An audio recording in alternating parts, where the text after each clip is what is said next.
আপনার ব্লাড লাইনটা ঠিক জায়গায় থাকে, কিন্তু মেরিট গুলো উন্নত হয়। দুধ দেওয়ার ফেসিলিটি পাবেন বা তার ভিতরে আরো বৈশিষ্ট্যগত অনেক কিছু উন্নতি পাবেন, কিন্তু আপনার রিস্ক থাকবে না ক্রসবিডে। আসসালামু আলাইকুম। যারা ডেইরি ফার্ম নিয়ে কাজ করেন তাদের জন্য আজকের ভিডিওটা খুবই গুরুত্বপূর্ণ হবে। আপনারা সম্পূর্ণ ভিডিওটা দেখবেন, আশা করি অনেক কিছু শিখতে পারবেন। আজকে আমি কথা বলবো কৃত্রিম প্রজনন নিয়ে। আমরা যে গরুকে জাত উন্নয়ন করবো কিভাবে, বা কি বীজ প্রদান করলে গরুগুলো ভালো বাছুর দিবে, এবং কি সেইখান থেকে আপনার খামারে জাত উন্নয়ন করতে পারবেন, দুধের পরিমাণটা বাড়াইতে থাকবেন, এবং কি ভালো একটা জেনেটিক্স তৈরি করতে পারবেন নিজের খামারেই, সেই বিষয়ে কিছু আলোচনা করব। তো প্রথম আসি, কোন গরুকে আমরা কেমন বীজ দিব।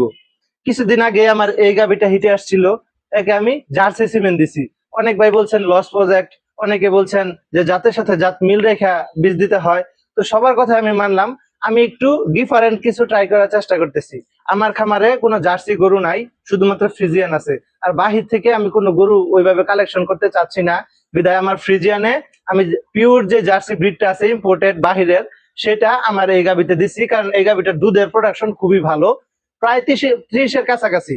তো এখন আমি চিন্তা করতেছি যে যেহেতু এর প্রোডাকশন ভালো, এই গাভিটার প্রোডাকশন ভালো, তাই আমি জার্সি 100% একদম পিওর ব্রিড যেটা, সেটা বাহিরের ইম্পোর্টেডটা, আবার লোকালটা না, পিওর যেটা আছে সেটা আমি এর ভিতর দিছি।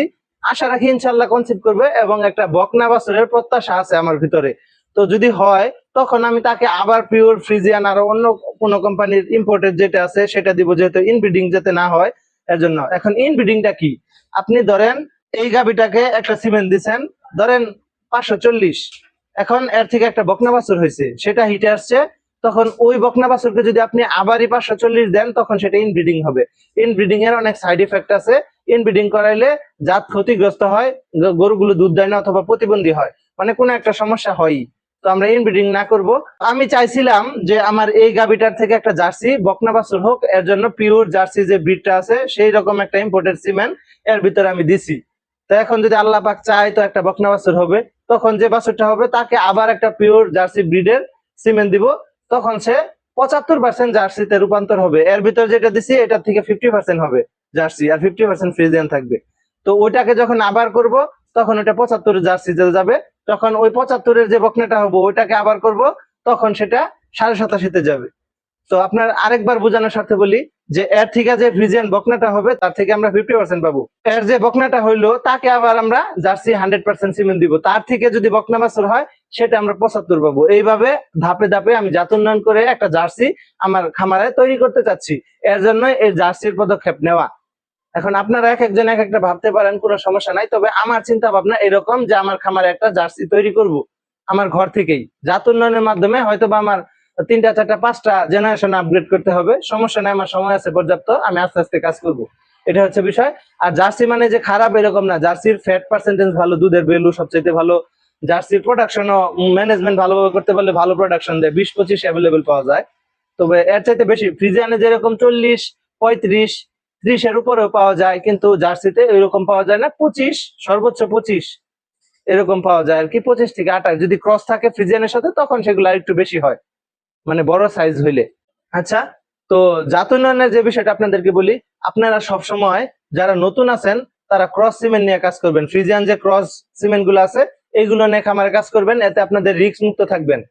বাছুর নেওয়া তো একটা টেনশন করা লাগবে না, বাছুর গুলো মোটামুটি ভাবে যত্ন করলে আপনারা ভালো থাকতে পারবেন। আপনারা নেটে হয়তো বা খেয়াল করছেন 100% বীজ ফিল্ড পর্যায়ে বেশি পরিমাণে ক্রস গরুতে দেওয়ার কারণে কি সাইড ইফেক্ট গুলো, বাছুর গুলো অতিরিক্ত হাঁপায়, গরমে কষ্ট করে, খাবার ঠিক মতো খাইতে চায় না, জ্বর থাকে শরীরে, আরো নানান রকম সমস্যা থাকে পিওর ব্লাড লাইনে। এখন এগুলা সলভ করা সম্ভব যদি আপনি অভিজ্ঞ খামারি হন। আপনার খামারের বয়স যদি অনেক হয়, আপনি অনেক বাছুর হ্যান্ডেল করছেন, বা গরু পালনের সঠিক নলেজ আপনার ভিতর আছে, তখন আপনার 100% কনসিডার করতে পারবেন, পালন করতে পারবেন।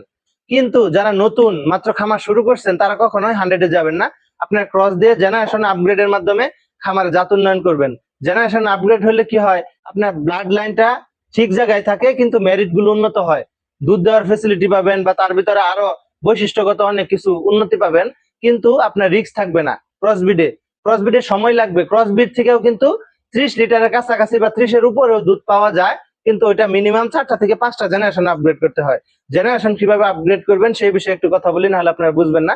জেনারেশন হচ্ছে, ধরেন এই গাভিটার একটা বকনা হইলো, এটা হচ্ছে প্রথম জেনারেশন। এই বকনাকে আবার বীজ দিলাম, এই যে বকনাটা দিবে এটা হচ্ছে দ্বিতীয় জেনারেশন, ওই বকনাকে আবার বীজ দিলাম, ওইটা যে বকনা দিবে সেটা হলো তৃতীয় জেনারেশন। এইভাবে জেনারেশন আপগ্রেড করলে এর থেকে এইভাবে ব্লাড লাইন মানে পার্সেন্টটা জায়গায় থাকবে, কিন্তু তাদের মেরিট বাড়বে, তাদের দুধের পরিমাণ বাড়বে। একটা থেকে আরেকটা মিনিমাম 4-5 লিটার দুধের পার্থক্য থাকবে। এটা যদি হয় 20 লিটার, ওইটা হবে 25 লিটার, যদি ম্যানেজমেন্ট ভালো থাকে। সবকিছুর ঊর্ধ্বে একটা বিষয়, সেটা হচ্ছে ম্যানেজমেন্ট।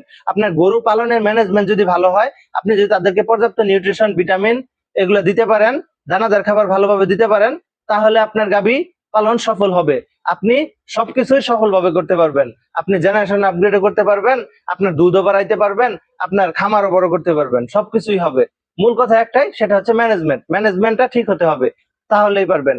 আর 100% যে বিষয়টা, সেটা আপনি যদি অভিজ্ঞ হন, আপনি যদি ম্যানেজমেন্ট ভালোভাবে জানেন যে বাছুরকে কিভাবে গাইডলাইন করতে হয় প্রথম 1-2 মাস, যদি ওই স্টেজটা পার করতে পারেন 1-2 মাস একটা 100 বাছুরকে, তাহলে ওটা সহজ হয়ে যাবে, তার পরবর্তীতে আর সমস্যা হবে না।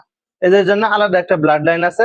আপনারা যারা পুরাতন খামারে আছেন, তারা যদি জানতে চান যে ফ্রিজিয়ান 100% বাছুরগুলোকে কিভাবে পরিচালনা করতে হয়, সামনে একটা ভিডিও নিয়ে আসবো ইনশাল্লাহ। এই ভিডিওটা বেশি বেশি করে শেয়ার করে দিবেন, যেন নতুন খামারিরা সচেতন হতে পারে এবং খামার সম্পর্কে অল্প হলেও কিছু জানতে পারে।